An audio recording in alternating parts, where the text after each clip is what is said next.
welcome to Lord of the Craft Broadcasting Channel Report. I'm Porcor, and joining me today is Dizzy771. Here are your headlines. Patch 3.4 of Nexus integrated all sorts of combat enhancers, which were released this week. The great meeting was done by the GM and admin teams, with some important decisions being made. And heads roll through Malinor as the antagonist uses more terrorist approach. Some big news this week from the tech team as the first release of Nexus was introduced in patch 3.4, the biggest change coming to combat in the form of a complete overhaul of fight mechanics. Other additions were custom trees that have been springing up around the world. Or for yourself, then try breaking some oak leaves. Bookshelves have also made a welcome return, providing a secure place to store your precious tomes. Highwaymen have been given a new toy with the ability to perform an inventory search. We're also a step closer to seeing a reliable shop plugin with Chest Shop, expected to be implemented after some testing for gold VIPs and above. The last addition for this first stage of Nexus is the global messages you have probably seen popping up with handy tips and reminders to vote. With this update, the tech team also announced the soon-to-be-released Tea and Spices plugin. These were ideas thought up by players and turned into plugins by Drande. It is also exciting when these little details are introduced to orchestrate an immersive roleplay experience. Expect to see more in the next stages of Nexus, including a combat option for mages. Another interesting plugin, which will provide a further immersion for the farmers of Anthos, is the Compost plugin being developed by Catherine1. She released a small sneak peek for us in which we can see the Compost bin, a simple mechanism where the players can place organic materials on one side, which will turn into bone meal or compost on the other side or the middle bar.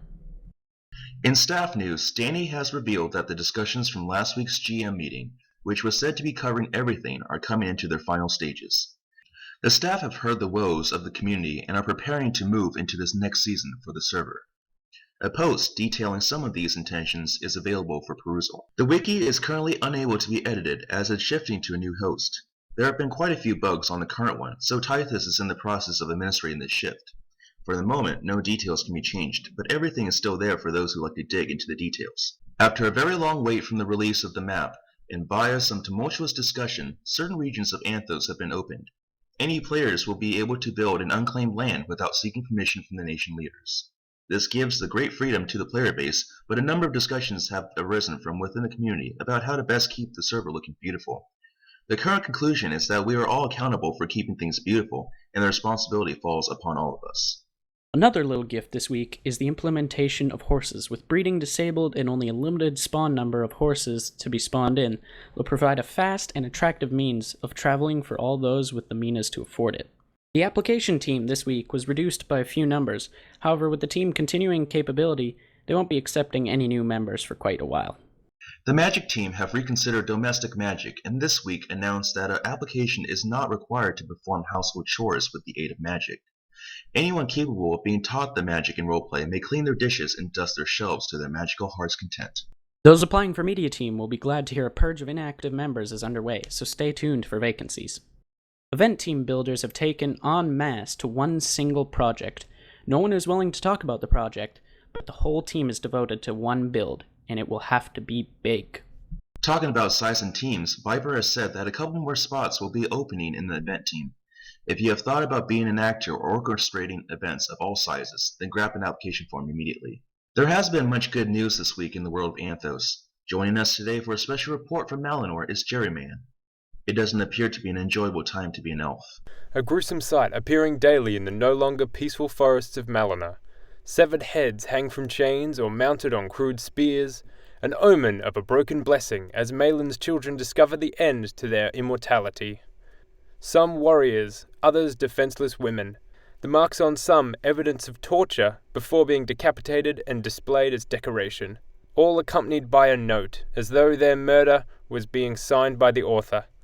Scalped, gouged, and skinned, all that remained to distinguish the head of a dark elf was the pointed ears.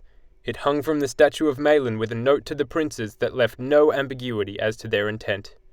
If the princes do not bring us an elf every elven week, a head shall reach Malinor once every elven day. And reach Malinor they did. With the dawn of each new elven day, a skull was found, still dripping blood and bruised from the torture.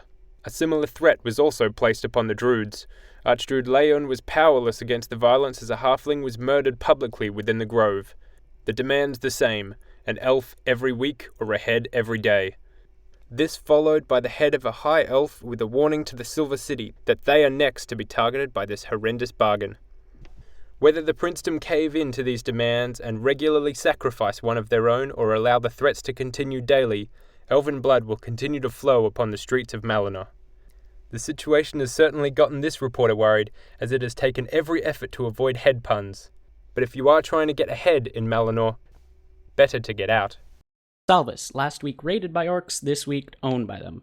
With the final clashing of metal still ringing in the air, the orcs begun transforming Salvis into an orc city. If you're heading that way, don't expect a warm welcome. Uncertainty remains towards what the orcs intend to do with the city so far from their home nation. Another great battle within the land of humans, as Abresi fought a grandiose battle against the Black Scourge. The appearance of lag quickly brought the end to the assault and the conclusion of the attack taking place this weekend. The antagonists racking up another victory with the decimation of Castoria. The few peaceful villagers residing in the dwarven town received no warning and found no escape as every stone, plank, and mortar was burnt and crushed. The dust of the settlement becoming fertile soil for a forest of willows that will forever weep for those murdered in the slaughter. And despite constant threats from outside and within, the human empire has been united and reformed. Whether unity will offer any reprieve from the constant distress, only time will tell. The big talk in the community this week was about the Nexus Combat plugin.